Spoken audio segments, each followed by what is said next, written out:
O, beidzot ir klāt. Wood Paint Matte no Kraso.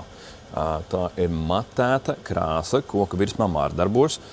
Protams, ir projekts, kur vajag spīdīgu krāsu, tradicionālākām fasādēm mājām tāda mums ir.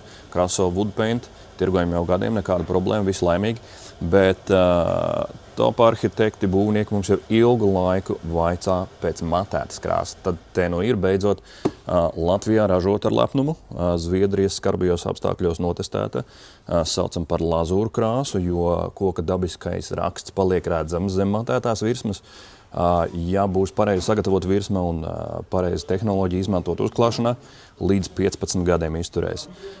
Uz ūdens bāzes, kas nav mazsvarīgi, draudzīga cilvēkiem un videi. Tāpat laikā aizsargā fasādu no UV stāriem, no aļģiem, no peļējuma. Tā kā, jā, ja vēlies, Kraso veikalu plauktos jau tagad, arī kraso.com e-veikalā satonēsim, kā vien vajag, brauc ciemos.